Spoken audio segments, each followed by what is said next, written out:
तुमच्या बरोबर जनता राहणार. अजून काय म्हणजे 2014 साली पूर्ण भाजपचं राज्य आलं, कुठे देशात आलं आणि महाराष्ट्र. पण नवी मुंबईत राज्य कोणाचं आलं? आपलं आलं. आता तर आम्ही भाजपमध्येच जात होता. म्हणजे देशात पण राज्य आपलं, राज्यात पण आपलं आणि नवी मुंबईत पण आपलं.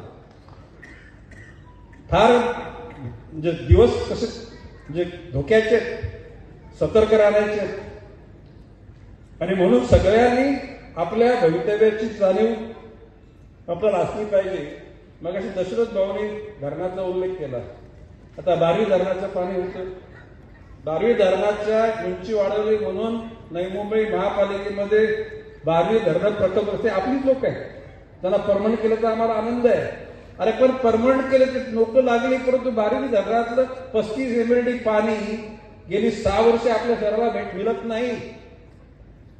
अरविंद शिंदेना बोलला, रे हो अरविंद शिंदे ओव्हरफ्लो झालं म्हणून पाणी देता तुम्ही, पण ओव्हरफ्लो नसतं झालं पाणी देणार पण तुम्ही.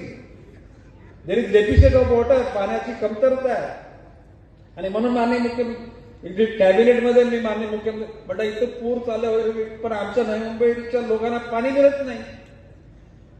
म्हटलं आमच्या लोकांनी महापालिकेमध्ये बारवी धरणातल्या लोकांना नोकऱ्या दिल्या. मग मुख्यमंत्री बोलले की आपण त्याच्या बैठक होणार आहे. आता नवी मुंबईच्या साधारणपणे या कालखंडामध्ये जे पाणी संपणार असं वाटलं होतं ना, त्याच्या दुपटीने पाणी संपलं. आता हे बारवी मोरबे धरणाचं पाणी फार दिवस टिकणार नाही. दक्षिण बघवलं ना काय डोक्यावर हंडा येईल काय खरं आहे ना.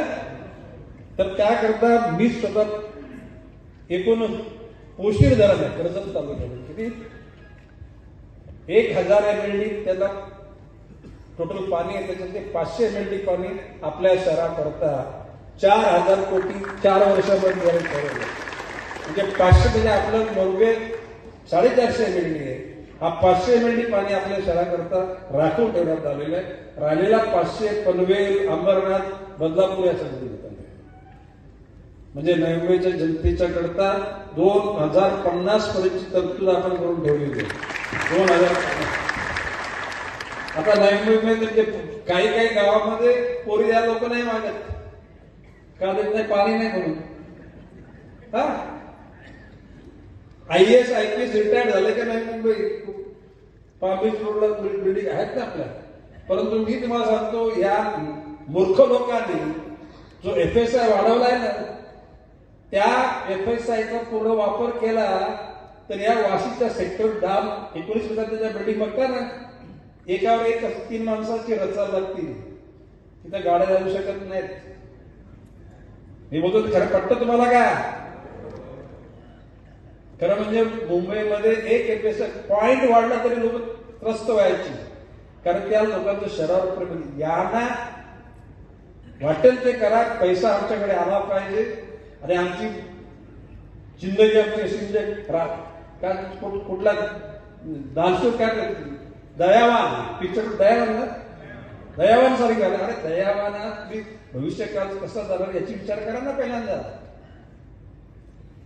आलेले तेवढे अशा प्रकारचे उड्या मारून त्याच्यातून मार्ग निघत नाही. आणि मी तुम्हाला आज लिहून घ्या, जर का जो FSI जो UDने जर सँक्शन केलाय ना, तो पूर्ण वापरला गेला ना, तर या शहराची वाट लागून जाणार आहे. आज तरी नवी मुंबईमध्ये पाणी काही ठिकाणी फक्त असतं नवी मुंबई, कारण तशा प्रकारची रचना पण नाल्यांची केलेली आहे. नवी मुंबईच्या रस्त्यात तशी रचना केलेली आहे. परंतु भविष्य काळाची आणि या नालायक लोकांच्या आता जर ही महापालिका सत्ता गेली ना, तर समजा वाटवलं झालं असेल त्या शहरात. मी विश्वासाने बोलतो, माझा मनात कोणाविषयी द्वेष नाही आणि गणेश नाईक चुकी आहे. जे अधिकारी मनी लॉन्ड्रिंग मध्ये काम करतात ना, असे अधिकारी माझे मित्र आहेत. जो पैसा माझी झोप मिळवेल तो पैसा मला नकोय. IT चे लोक येतील, लुटारू येतील, ED येईल, CBI कोणाला पाहिजे? अरे सुखाची झोप मिळते, तो पैसा ढीक लावून ठेवायचा काय गरज त्या पैशाची? आणि म्हणून मी सांगतो, माझा हात साफ आहे, मन पण साफ आहे. आणि मला ज्याला पाहिजे त्याला सगळ्या गोष्टी उपलब्ध होतात. भविष्य काळामध्ये सुद्धा कसली कमतरता पडणार नाही. आज दशरथ भगत यांच्या नेतृत्वाखाली ह्या त्यांच्या कुटुंबाने आणि त्याच्यानंतर त्यांच्या सर्व सहकार्याने हा जो उपक्रम केला याचं अनुकरण म्हणजे माझ्या वाढदिवसात त्या निमित्तानं नको, खरं म्हणजे पुढच्या वर्षी मोदी साहेबांच्या वाढदिवसात निमित्तानं आपल्या नवी मुंबईतल्या प्रत्येक वॉर्डमध्ये अशा प्रकारची सत्ता करा. नवी जनतेची काय कामं सेवा करायची बाकी करणार नाही. आता 6 तारखेला ठाण्यात जनता दरबार आहे. कुठे? ठाण्यामध्ये गडकरी रंगायत दिनेश 6 तारखेला. आणि मी तुम्हाला सांगतो की मी ज्या जनतेला शेवटचा मी उठताना कोणी शिल्लक आहे का हा प्रश्न विचारतो तुम्ही.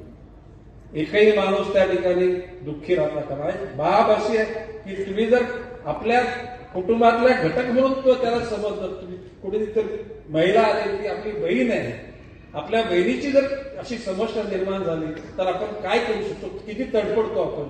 तशा धारणेतून आपण तिच्यासाठी आपण प्रयत्न केले तर तिला निश्चित आणि 100% कामं नाही झाली तर तुमची तडफड असते काम करण्याची ती बघून सुद्धा न काम झालेला माणूस तुमच्याविषयी चुकत होतो का नाही बा त्याने प्रयत्नाची पराकाष्ठा केली. आणि मी तुम्हाला सांगतो 80% कामं जनता दरबाराच्या मुले आपोआपच होतात. राहिल्या 20% कायदेशीर वाढे असतात ते राहतात. मी तुम्हाला एकच सांगतो की माणूस मुक्ती मोक्षासाठी तडफडत असतो.